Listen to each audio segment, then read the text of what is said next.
Чемпионка по триатлону Гвен Йоргенсен сказала: «Вы не можете контролировать все. Я всегда напоминаю себе об этом. И когда возвращаюсь в гонку, у меня получается сфокусироваться и финишировать так, как я хочу». Здравствуйте, в эфире программа «Спорт Тайм». Сегодня мы говорим об отечественном триатлоне. Сегодня у нас в гостях главный тренер сборной Кыргызстана Антон Крамаренко, чемпион Кыргызской республики Артем Шапилов, спортсмен отделения города Бишкек Темирлан Курманбек Улу и менеджер по развитию любительского спорта Бермет Иманалиева. Здравствуйте, спасибо, что пришли, добро пожаловать. Вот у нас в Кыргызстане о триатлоне не все информированы. То есть многие задаются вопросом, да, что за вид спорта, как все устроено. Антон, скажите, пожалуйста, откуда появился триатлон и как вообще устроен этот вид спорта? Здравствуйте. Во-первых, хотелось бы отметить, что триатлон — это достаточно молодой вид спорта. Он не так давно развивается по всему миру. Это олимпийский вид спорта. С 2000 года он включен в программу Олимпийских игр. Ну а в истории триатлона, как все началось, это в Соединенных Штатах собрались пловец, велосипедист и бегун и решили выяснить, кто из них сильнее. И на тот момент они взяли самые большие дистанции, которые были в плавании, в велоспорте и в беге, объединили их всех и прошли эту дистанцию все полностью нон-стоп, без остановки. То есть триатлон охватывает три разных вида спорта, да, как я понимаю? Это велоспорт, плавание и бег. Да, все верно. Триатлон охватывает три вида спорта. Первым этапом идет плавание, потом спортсмены едут на велосипеде, а потом у спортсменов беговой этап. Между всеми этапами еще существует тоже немаловажная дисциплина — это транзитная зона. Так как соревнования идут нон-стопом, спортсмены в транзитной зоне после плавания меняют свое оборудование и экипировку на велосипед. Соответственно, после велосипеда они оставляют в транзитной зоне его, шлем оставляют также в транзитной зоне и одевают кроссовки и уходят на беговой этап. Говоря о олимпийском, да, виде, скажем так, дистанция какая там? В олимпийскую программу включена, она так и называется, олимпийская дистанция. Получается, она состоит также из трех видов. Это 1500 метров плавания, 40 километров на велосипеде и 10 километров беговой этап. А вот плавание на открытом пространстве происходит или либо же закрытое какое-то помещение? Да, конечно же. Самое главное отличие триатлона как от такового плавания: все у нас соревнования проходят в открытых водоемах. Там устанавливаются специальные буи, отмеряется дистанция, и спортсмен должен преодолеть этап плавания, огибая все буи. Вот расскажите, пожалуйста, к нам в Кыргызстан. Мы знаем, что Федерация триатлона у нас появилась года 4 назад, да? Если быть точнее, в 2015 году. Да. С 2015 года вот мы развиваемся, показали наши спортсмены очень хорошие результаты и несколько раз провели международные соревнования, да? Вот расскажите об этом, пожалуйста. Ну да, у нас есть неплохие достижения на международной арене, на чемпионатах Азии. У нас есть два спортсмена-параолимпийца, это спортсмены с ограниченными возможностями. Они занимали 2 года подряд 3-е места на чемпионатах Азии. Ну и также вот уже 2-й год подряд в этом году у нас проводился на Иссыкуле, в городе Чолпон-Ата, Кубок Азии и чемпионат Центральной Азии. В этом году достаточно большое количество стран присутствовало, порядка 15. Вот у нас на данный момент профессиональных спортсменов сколько и как вообще тренировки проходят, какие условия? Об этом, пожалуйста, расскажите. Ну, по республике уже за эти 4 года проделана, я считаю, достаточно большая работа. У нас открылось 2 отделения триатлона в городе Бишкек. Это в Сдюшор Дельфин. ну, этот дюшор подчиняется мэрии, и в республиканской школе Олимпийского резерва «Интымак». Также у нас есть отделение триатлона в городе Карабалта на базе спортивного клуба «Манас» и отделение триатлона в Иссык-Кульской области. Сейчас идет работа над открытием еще одного отделения в Чонкимине. Я думаю, в ближайшее время оно запустится. Ну, спортсмены в этих отделениях, если показывают достаточно хорошие результаты, у нас есть критерии отбора и в сборную команду, и в отделение, они в этих всех отделениях занимаются абсолютно бесплатно. В этом году прошел чемпионат Кыргызстана, да? Сколько участников было, с каких регионов, возрастные ограничения какие были, об этом расскажите. Да, в этом году действительно в сентябре, 9 сентября прошел чемпионат Кыргызской республики по триатлону. Он проходил близ города Бишкека, около аэропорта Манас. Соревнования проводились в двух возрастных группах. Это были юниоры, 19-16 лет ребята и девочки. И также она так называемая категория U15, Under 15. Это мальчики и девочки 15-13 лет. Порядка 50 спортсменов принимало участие в этих соревнованиях. Это только, я говорю сейчас именно про детей. С тех регионов, где у нас есть отделение, это, опять же, Иссык-Кульская область, Чуйская область, это Карабалта, и с Бишкека. Также совместно с вот этим вот стартом для детей был проведен и старт для любителей. Ну, это те люди, которые хотят что-то себе доказать, и они занимаются триатлоном, каждый день изнуряют себя тренировками. И их выступало тоже порядка 50-60 человек. Так что общая масса спортсменов, участвующих в чемпионате республики, была около сотни. Также еще были эстафетные команды. Это те люди, которые объединяются в группу из 3 человек, и один из них преодолевает плавание, второй едет на велосипеде, и третий бежит. Артем, вы стали чемпионом, да, Кыргызской республики. В какой категории? Да, я стал чемпионом в своей категории, 16-18 лет. Вот. Расскажите, почему именно выбрали триатлон? Ну, как сказать, после открытия дельфина, ну, это бассейн в Кыргызстане, открылась школа триатлона. Мы с друзьями пришли для того, чтобы провести время с пользой. Вот. Ну и постепенно втянулись и увлеклись триатлоном. И не можем представить свою жизнь без тренировок. Также у нас не было никаких навыков плавания, бега. И мы доказали себе, что не имея никаких навыков, можно всему научиться благодаря упорству и желанию. Вот, какие сложности были, да, в тренировках, может быть, на соревнованиях? Как вы настраиваете себя и как вы вообще преодолеваете эти трудности? Сложность в тренировках — это вот научиться плавать, работать, ну, нужно всегда. Нужно упорство, желание главное. Ну а на соревнованиях выступать как просто, ну, как можешь. Желательно выложиться на 100%. Спасибо. Тимирлан, а вы почему выбрали именно триатлон и как вам? Есть ли трудности и получается ли, какие цели поставили перед собой? Я начал ходить триатлоном, сперва занимался плаванием, потом узнал о триатлоне, и брат меня туда записал, и уже как 1,5 года там туда хожу, в триатлон. Вначале очень тяжело плавать вот, и бежать. А вот плавание, ну как бы я занимался плаванием, мне как бы удалось не так уж тяжело. И вот на соревнованиях первых тогда был страх такой. Ну как-то нужно преодолеть его. И когда был уже свисток на старт прям, уже сердце как-то бьется сильно, и уже побежал, и уже как-то легко стало. Вот.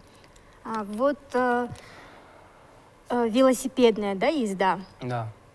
Вот каково ощущение, да? Вот вы сперва плавание, да, потом велосипед и бег. После плавания не тяжело ли пересесть на велосипед и как-то надо дыхание, да, как бы перевести? Как это получается? Вот ощущения какие? Да, тяжело после плавания там как-то бежать на транзитную зону, как потом, ну, когда сядешь на велосипед, уже как бы настрой, да, тебя натренировали уже, и ты уже готов к этому. И на велосипеде едешь уже, ну, половину дистанции уже проехал, и как бы легко стало. Мгм. Какие у вас на данный момент результаты? Чего вы достигли?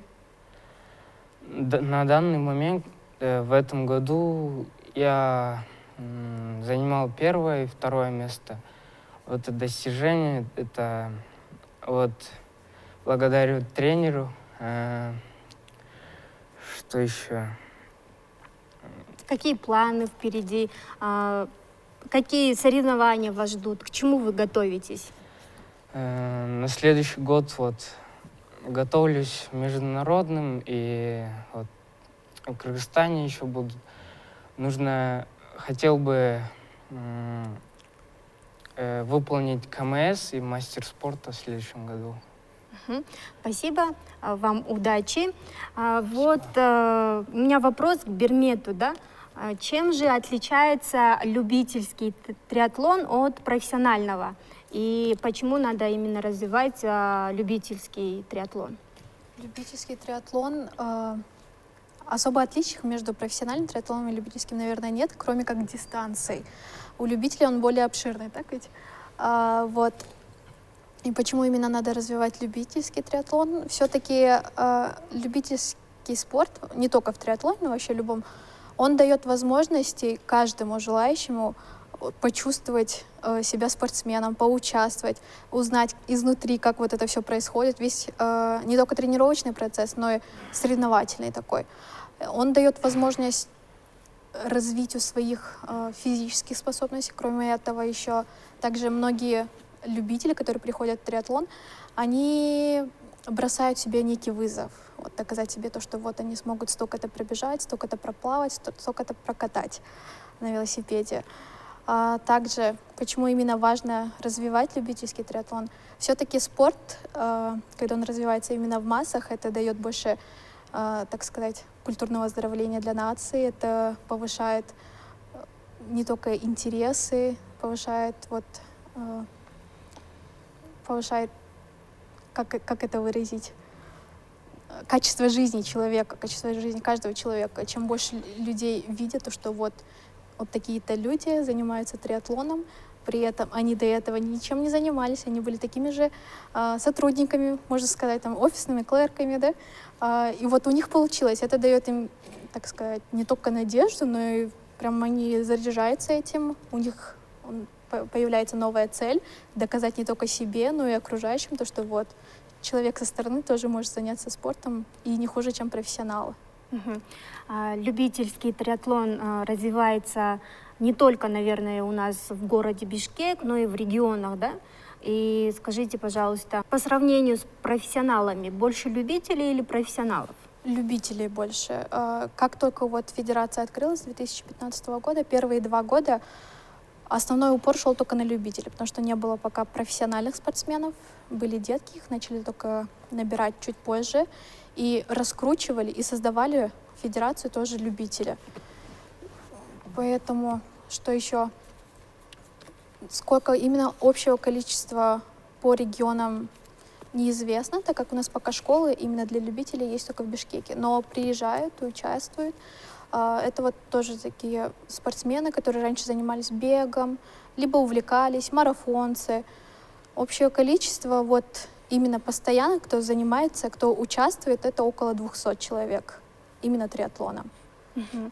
И сколько вот желающих, количество растет, но точные, так сказать, точные цифры я, наверное, не смогу вам сказать. Мгм. А каковы перспективы развития, да, вот именно в регионах? Есть ли планы на будущий год, может быть, вообще на будущее?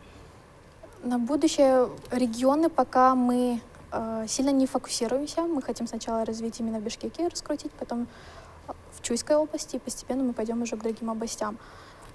Именно касательно развития, мы хотим организовывать больше стартов для любителей, больше межклубных стартов, открывать больше секций, можно сказать, больше школ в других фитнес-центрах, фитнес-клубах, где есть бассейны. И, возможно, в некоторых, даже если нет, мы сейчас рассматриваем программы, где спортсмен может заниматься бегом, ездой на велосипеде в одном фитнес-центре и, так сказать, плавательный этап тренировать уже в других местах. Вот. У нас со следующего года уже увеличится количество стартов, увеличится место, так сказать, места для любителей, именно места, как это, участие на соревнованиях, слоты, да? Слоты для любителей. То есть большее количество людей смогут участвовать на одном старте, и количество самих стартов тоже возрастет в течение года. Мгм. Спасибо. Антон, скажите, пожалуйста, вот в зимнее время года какие условия, да, даются спортсменам для, ну, чтобы тренироваться? Как они тренируются, как вообще процесс продвигается? Об этом расскажите. Именно в зимнее время. Ну, я начну по порядку, начну с плавания. Плавание мы в основном как в зимнее, так и в летнее время мы тренируемся в бассейне, потому что не всегда есть возможность куда-то выехать на открытый водоем и там поплавать, но все равно в летнее время мы стараемся это делать. Плавание в основном в бассейне происходит. Про велосипед, про велотренировки в зимнее время у нас в каждой школе есть специальные велостанки. Это такое оборудование, когда ты на него ставишь велосипед и начинаешь крутить, получается стационарный велостанок. Крутим на станке. А бег, конечно, стараемся бегать на улице, но если погодные условия не позволяют, то у нас есть крытый манеж, и там тренировки проводятся при плохих погодных условиях. Конечно, манеж оставляет желать лучшего, он еще со времен Советского Союза, и никакой реконструкции там практически не было. Все покрытие изношено. Но все равно это хоть что-то. Ну да. А вот расскажите, помощь, кроме федерации, от государства есть? Создают они для вас какие-то условия, может быть, в материальном плане? Самое главное условие, это которое создало государство, это вот открытие отделений на базе детско-спортивных юношеских школ. И впервые в этом году мы выезжали на международный старт на чемпионат Азии. Он был проведен в Корее, в городе Кинджу. И государство профинансировало. Ездило 4 спортсмена, я как тренер. И еще ездило у нас 2 паралимпийца, тоже за счет государственных средств. И тренер паралимпийцев Андрей. Вот у нас, вы говорите, еще эстафета, да, была? Это, получается, 3 спортсмена передают друг другу эстафету. И, то есть, получается, как стандартная, да, триатлон, то есть только по 3 ездят. Вот об этом более подробно расскажите, потому что мне самой сложно понять. Вообще в профессиональном триатлоне эстафета проводится, каждый участник преодолевает все 3 этапа: плавание, велосипед и бег. Но там дистанции гораздо короче. Для того, чтобы привлечь массы спортсменов, допустим, есть там группа людей, там 3 человека, кто-то из них плавать не умеет, кто-то на велосипеде ездить не умеет, кто-то плохо бегает. Они объединяются, находят себе хорошего пловца, хорошего велосипедиста, хорошего бегуна И постепенно один человек проплывает, передает эстафету совершенно другому, он едет на велосипеде, и велосипедист передает эстафету уже бегуну. Но это больше относится к любительскому триатлону, а не к профессиональному. Мгм. И насколько я знаю и проинформирована, тут возрастные ограничения с 13 лет, да, вот именно вот в эстафете. То есть мальчик или девушка 13 лет могут участвовать в эстафете. Ну нет, вообще по правилам Международного союза триатлона к эстафете допускаются только совершеннолетние спортсмены, это 18 лет и старше. И дети не могут в эстафете принимать участие, но для них есть свои маленькие дистанции, они называются суперспринт. Они 300 метров всего плывут, 8 километров едут на велосипеде и 2 километра бегут. Но и ограничения по детям тоже есть.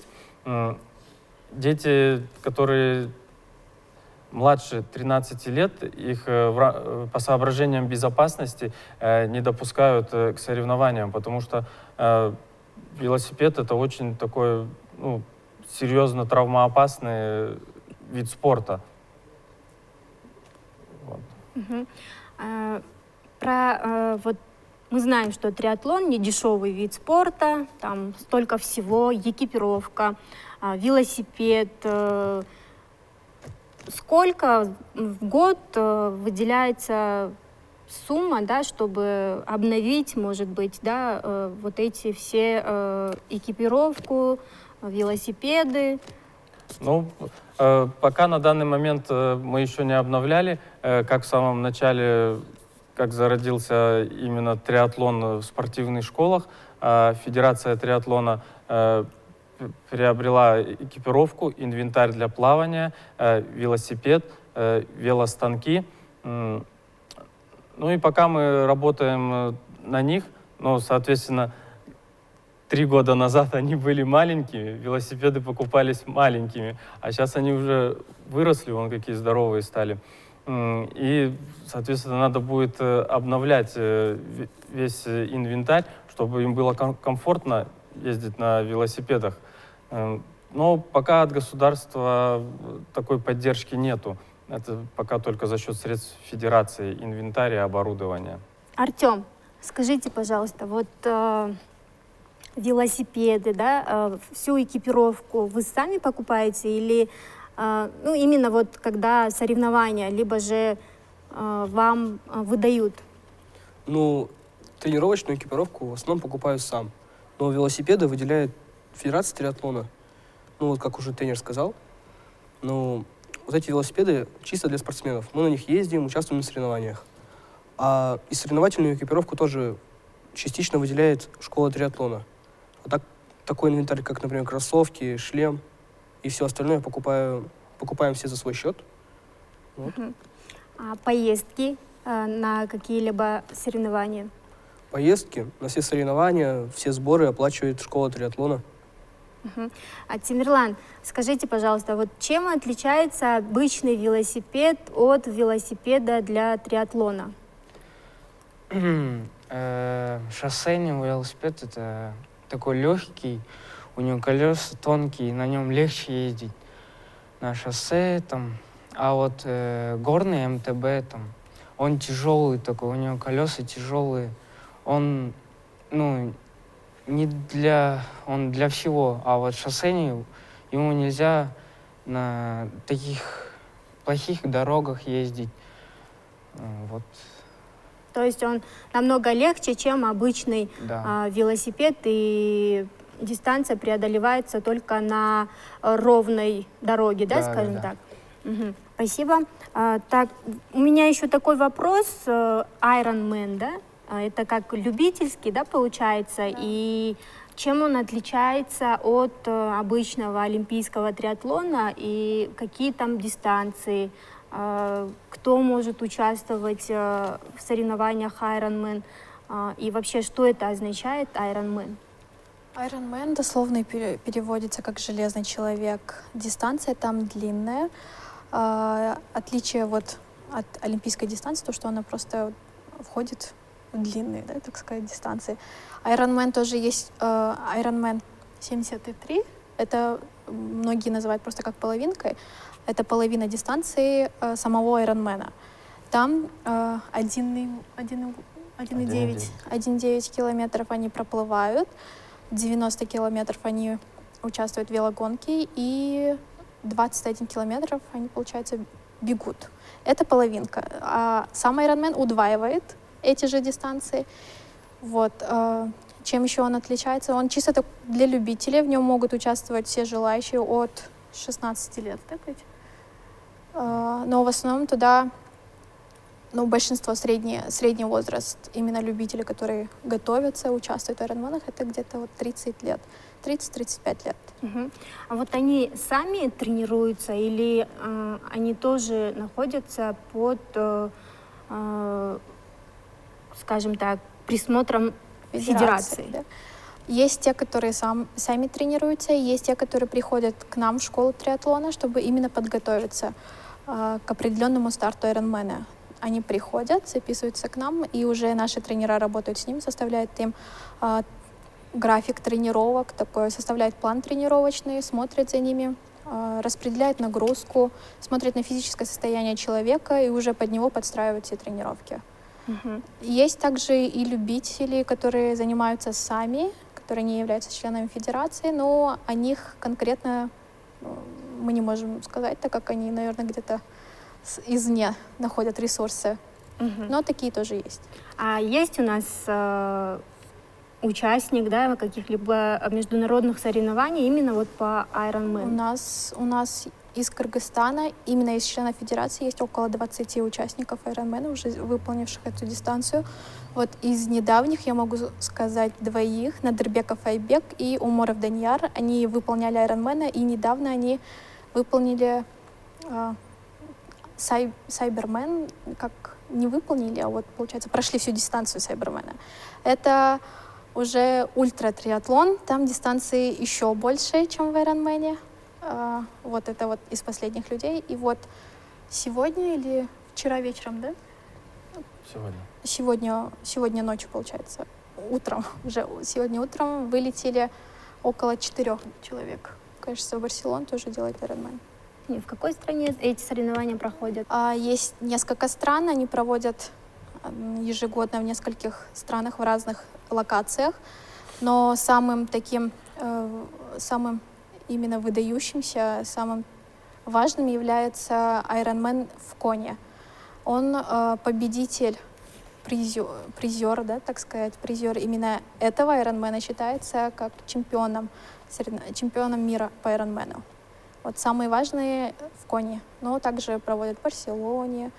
Недавно был в Астане, половинку там делали. Мгм.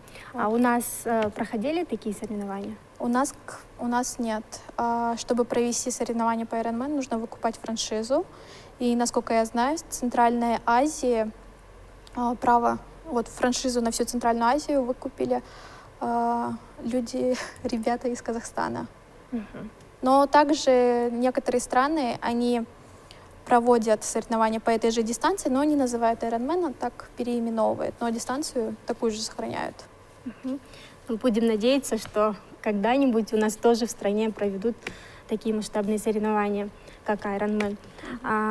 Антон, скажите, пожалуйста, вот с недавних пор у нас еще открылось детское, да, отделение триатлона. Вот я совсем недавно увидела это у вас на сайте, что идет набор детишек. Это вот со скольки лет начинается набор, чтобы начать заниматься триатлоном? Ну, первоначально мы набираем детей где-то 7-10 лет, возраст 7-10 лет. Первое время мы их учим плавать. И потом немного начинаем подключать занятия в зале, чтобы они привыкали к нагрузкам, делать разные упражнения. Постепенно где-то, когда они уже достаточно хорошо плавают, мы начинаем добавлять тренировки по бегу. Но уже дальше по поводу велосипеда это зависит от ребенка.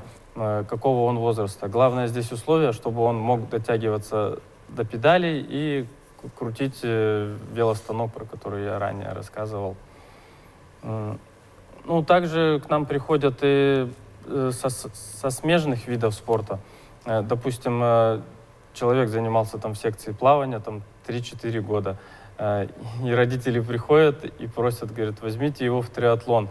Ему только плавать мало, он хочет и крутить велосипед, и бегать. Конечно, мы тоже таких детей сразу берем в свои отделения. Мгм. И сейчас сколько вот уже детей набрали, и просто нам тоже пишут, да, вот как мы можем связаться, куда нам обратиться, чтобы пойти записаться, именно вот отдать ребенка на занятия по триатлону. Ну, для связи всегда можно найти в интернете, достаточно хорошо аккаунт федерации раскручен, всегда можно найти телефон, позвонить, проконсультироваться. Ну, основные базы у нас именно по городу Бишкек, это вот плавательный бассейн «Дельфин», и еще есть в фитнес-клубе World Class тоже детская секция по триатлону. Вот здесь я бы еще хотела добавить касательно отделений и школ. В отделении набираем именно детей от 7 до 11 лет, с учетом того, что из них вырастут профессиональные спортсмены. Школы триатлона мы набираем людей любого возраста, и детей, и взрослых. Там именно те, которые хотят подготовиться либо к Ironman, либо из детей именно ходят как в кружок, чтобы подтянуть свое здоровье, чтобы посмотреть, каково это. А вот отделение именно для будущих спортсменов, профессиональных. Вот. При записи, если хотите узнать, вы можете зайти на все наши аккаунты во всех соцсетях, там же везде указаны номера, можете по ним звонить, консультироваться, получать информацию. Вот сколько тренеров работают в федерации, да? Наверное, у всех категории разные, да, насколько я понимаю, в тренерском деле, да? Об этом расскажите. Сейчас у нас в федерации 7 тренеров. Антон Крамаренко является главным тренером по триатлону, также он тренер 2-го уровня ITU. Уже ITU, как он раньше уточнил, это Международный союз триатлона. Также в ноябре у нас будет отдельно обучающий семинар для тренеров. Уже мы будем набирать тренеров извне и обучать их именно, так сказать, триатлону. И они дальше могут набирать детей, либо взрослых и обучать.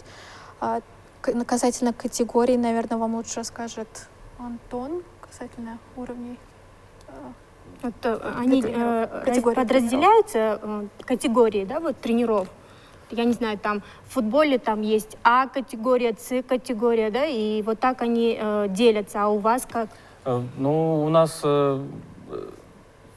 все тренера — это сертифицированные тренера по триатлону от Международного союза триатлона. Международный союз триатлона проводит достаточно много, где-то порядка 7-8 семинаров в год первого уровня обучения тренеров. У нас делятся по уровням. Первого уровня обучения тренеров и 2-го уровня. Обучающий семинар 1-го уровня в позапрошлом году у нас проходил на Иссык-Куле. Приезжали специалисты из Европы, тренера высокого класса, и обучали наших тренеров. И все по итогам этого семинара получили 1-й уровень тренерства по триатлону. Дальше, после 1-го уровня, можно идти на 2-й уровень, там гораздо сложнее. Я сам проходил это, знаю, гораздо углубленнее там идет обучение. Антон, вот вкратце расскажите, пожалуйста, наше время подходит к концу. Какие соревнования нас ждут впереди? Может быть, отечественные, может быть, зарубежные? Об этом расскажите. Ну, на следующий год у нас достаточно такой обширный календарный план и внутриреспубликанских, и международных соревнований. Касательно внутриреспубликанских соревнований, количество значительно вырастет, чем в прошлые года. У нас где-то будет от 7 до 9 стартов внутри республики. Ну, за границей это самый главный старт, это у нас чемпионат Азии. Он пройдет в апреле месяце в Японии. Надеемся, что государство нам поможет и выделит деньги на поездку ребят на крупные международные соревнования. Ну, вот так, в общем, развитие идет колоссальными шагами. Будем надеяться, что там наши спортсмены приедут с медалями, и мы хорошо подготовимся, да, Артем? Да, конечно. Тимирлан? Да. Это была программа «Спорт Тайм». У нас в гостях были представители Федерации триатлона Кыргызской Республики. Хочу поблагодарить вас, что пришли. Друзья, занимайтесь спортом и будьте здоровы. Всего доброго и до новых встреч!